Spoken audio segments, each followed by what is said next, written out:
പഞ്ചായത്ത് സ്റ്റേജിൽ എഴുന്നേറ്റ് നിന്ന് സംസാരിക്കുമ്പോ ഞാൻ വളരെ സന്തോഷത്തോടു കൂടിയാണ് ഈ വേദിയെ നോക്കിക്കാണുന്നത്. മനുഷ്യരെ വല്ലാതെ പരീക്ഷിച്ചു കളഞ്ഞ അല്ലാഹു തആലയുടെ പരീക്ഷണമായി കടന്നു വന്ന കൊറോണ എന്ന് പറയുന്ന ഒരു പ്രത്യേകമായ സാഹചര്യം നമ്മുടെ മുമ്പാകെ കടന്നുപോയി.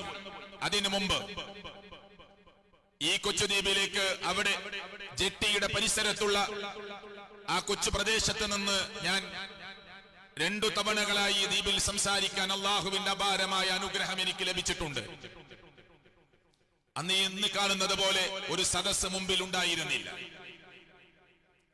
ആ സംസാരം ഇവിടെ നടത്തുമ്പോ ഈ കൊച്ചുദ്വീപിൽ മസ്ജിദുർ റഹ്മ എന്ന് പറയുന്ന അള്ളാഹുവിനെ മാത്രം ആരാധിക്കാനുള്ള ഒരു ഭവനം പെട്ടെന്ന് ഉയർന്നു വരുമെന്ന് നാം പ്രതീക്ഷിച്ചിട്ടില്ല.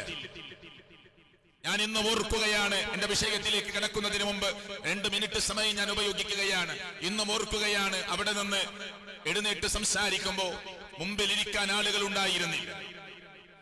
2 ദിവസത്തെ സംസാരം കഴിഞ്ഞ് നാട്ടിലേക്ക് മടങ്ങുമ്പോ 2ാമത്തെ ദിവസം ഞാൻ പറഞ്ഞു, ഞാൻ നാളെ രാവിലെ നാട്ടിലേക്ക് മടങ്ങുകയാണ്. കിൽത്താൻ ദ്വീപിലെ മനുഷ്യരെ, സ്നേഹമുള്ളവരെ, നിങ്ങൾ ഈ കേട്ടത് സത്യമാണ് എന്ന് നിങ്ങൾക്ക് തോന്നുന്നുവെങ്കിൽ, അല്ല, നിങ്ങളുടെ മനസ്സുകളിൽ സംശയമുണ്ടെങ്കിൽ, ഇതാ ഇന്ന സ്ഥലത്താണ് താമസിക്കുന്നത്, അവിടേക്ക് നിങ്ങൾക്ക് വരാം, സൗഹൃദമായി നമുക്ക് സംസാരിക്കാം. ഞാൻ ഓർക്കുന്നു, 10-15 പേർ താമസിക്കുന്ന റൂമിന്റെ പരിസരത്തേക്ക്, റൂമിലേക്ക് വന്നു. കണ്ണു നനഞ്ഞുകൊണ്ട് ലോകരക്ഷിതാവായ റബ്ബിന്റെ വഹ്ദാനിയത്ത് അവർക്ക് മുമ്പിൽ ആവർത്തിച്ചു പറഞ്ഞു കൊടുക്കുമ്പോ, ഈ കൊച്ചുദ്വീപിൽ ഒരു മസ്ജിദുർ റഹ്മ ഉയരാനായിരുന്നു ആ സംസാരം. നിങ്ങളുടെ പരിശ്രമം, ഈ ദ്വീപുതല കൂട്ടായ്മയുടെ നേതൃത്വത്തിന്റെ പരിശ്രമമെന്ന് ഇപ്പോൾ അത് സന്തോഷത്തോടുകൂടി നോക്കിക്കാണുകയാണ്. അള്ളാഹു അതിനെ ഉയർച്ചയിലേക്ക് എത്തിക്കുമാറാകട്ടെ. ഈ ദ്വീപ് 2.5 കിലോമീറ്റർ നീണ്ടു കിടക്കുന്ന ഈ ദ്വീപിന്റെ 3000-ലധികം വരുന്ന മനുഷ്യരെ നിങ്ങൾക്കുള്ള ഒരു കാരുണ്യത്തിന്റെ ഭവനമാണത്. ഏതെങ്കിലും ഒരു കൊച്ചു കൂട്ടായ്മക്ക് വേണ്ടിയുള്ളതല്ല. അള്ളാഹുവിനെ മാത്രം ആരാധിക്കാനുണ്ടാക്കിയ ലോകത്തിലെ എത്രയോ ഭവനങ്ങളിൽ ഇതാ ദൂരെ കിടക്കുന്ന കിൽത്താനിന്റെ ഈ മണ്ണിൽ ഔദ്യോഗികമായി ഇന്ന് തുറന്ന് പ്രവർത്തനം ആരംഭിച്ചിരിക്കുന്ന ഈ മസ്ജിദുർ റഹ്മ കിൽത്താനിലെ മനുഷ്യരെ നിങ്ങൾക്കെല്ലാവർക്കുമുള്ളതാണ്. അള്ളാഹുവിന്റെ കലാമ് പഠിക്കാൻ ആഗ്രഹമുള്ളവരെ, മുഹമ്മദ് മുസ്തഫ സല്ലല്ലാഹു അലൈഹി വസല്ലമയാകുന്ന തങ്ങളുടെ നിത്യജീവിതത്തിൽ വചനാമൃതങ്ങളെ ചെവികൊള്ളാൻ ആഗ്രഹമുള്ളവരെ, നിങ്ങൾക്ക് വേണ്ടി തുറക്കപ്പെട്ടതാണ്.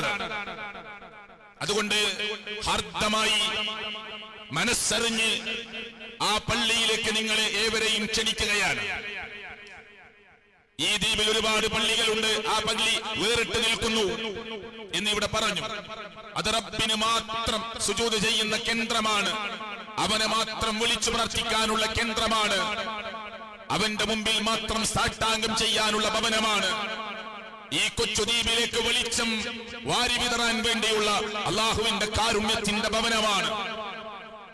അള്ളാഹുവിന്റെ ദീനിനെ കുറിച്ച് സംശയമുള്ളവർക്ക് അള്ളാഹുവിന്റെ ഖുർആൻ വെച്ച്, പ്രവാചകൻ മുഹമ്മദ് സല്ലല്ലാഹു അലൈഹി വസല്ലമയുടെ തിരുസുന്നത്ത് വെച്ച് നിങ്ങൾക്ക് അതിന്റെ നിജസ്ഥിതികളെ പറഞ്ഞു തരാനുള്ള അള്ളാഹുവിന്റെ അനുഗ്രഹമായി കിട്ടിയ കൊച്ചു ഭവനമാണ്. നിങ്ങൾ വരണേ, സന്ദർശിക്കണേ, അടുക്കണേ, അന്വേഷിക്കണേ, പഠിക്കണേ, ജീവിതത്തിൽ മാറ്റമുണ്ടാക്കണേ എന്ന് ആമുഖമായി ഓർമ്മപ്പെടുത്തുകയാണ്. അള്ളാഹു സ്വീകരിക്കുമാറാകട്ടെ. ഈ റബ്ബിന്റെ വഹ്ദാനിയത്ത്, അതിന്റെ പ്രബോധനമാണ് ഈ പ്രസ്ഥാനം മുന്നിൽ കാണുന്നത് എന്ന് ആവർത്തിച്ചു പറയേണ്ട ആവശ്യമില്ല. എന്നാൽ മനുഷ്യന്റെ ജീവിതവുമായി തൊട്ടു നിൽക്കുന്ന വ്യത്യസ്തമായ വിഷയങ്ങളെ കൈകാര്യം ചെയ്യാതെ ഈ പ്രസ്ഥാനത്തിന്റെ ഒരു പ്രബോധന മേഖലയും കടന്നുപോയിട്ടില്ല. ഇല്ല. വൈജ്ഞാനിക രംഗത്ത് വർഗീയവൽക്കരണം നടന്നപ്പോ അതിനെ ഓർമ്മപ്പെടുത്തിക്കൊണ്ട് അതിൽ തിരുത്തലുകൾ ആവശ്യമുണ്ടെന്ന് പറഞ്ഞ് അതിന് പ്രത്യേക ക്യാമ്പയിൻ പ്രഖ്യാപിച്ച ഒരു പ്രസ്ഥാനമാണ് മുജാഹിദ് പ്രസ്ഥാനം, അല്ലേ? അങ്ങനെ എല്ലാ മേഖലയിലും അള്ളാഹുവിന്റെ ഖുർആൻ വെച്ചുകൊണ്ട്, തിരുസുന്നത്ത് വെച്ചുകൊണ്ട് മനുഷ്യരെ നന്മയിലേക്ക്, വെളിച്ചത്തിലേക്ക്, നീതിയിലേക്ക്, സത്യത്തിലേക്ക്, ധർമ്മത്തിലേക്ക് ക്ഷണിക്കാൻ, അതിനാണ് മുജാഹിദ് പ്രസ്ഥാനം മനുഷ്യർക്കിടയിൽ പ്രവർത്തിച്ചുകൊണ്ടിരിക്കുന്നത്.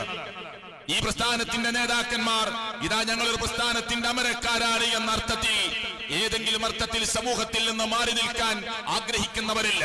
അവരോടൊപ്പം അലിഞ്ഞു ചേർന്ന് അവരോടൊപ്പം ഒരു പ്രവർത്തകന്മാരായി നാളെ ലോകത്തിന്റെ രക്ഷിതാവായ റബ്ബ് മനുഷ്യകുലത്തിനു വേണ്ടി ഒരുക്കി വെച്ചിട്ടുള്ള സ്വർഗമെന്ന് പറയുന്ന പൂങ്കാവനത്തെ കാംക്ഷിച്ചുകൊണ്ട് ആ സ്വർഗപ്രാപ്തിയും കത്തിച്ചൊലിക്കുന്ന അഗ്നികുണ്ടാരമാകുന്ന ജഹീമെന്ന, ജഹന്നമെന്ന, ലള എന്ന, ഹുത്തമ എന്ന, വൈൽ എന്ന, സഖർ എന്ന, അന്നാർ എന്ന വ്യത്യസ്ത പേരുകളിൽ പരിചയപ്പെടുത്തുന്ന ആ കത്തിച്ചൊലിക്കുന്ന നരകത്തിന്റെ അഗ്നികുണ്ടാരത്തിൽ നിന്ന് രക്ഷപ്പെടാനാണ് ഞാനും നിങ്ങളും ആഗ്രഹിക്കുന്നത്.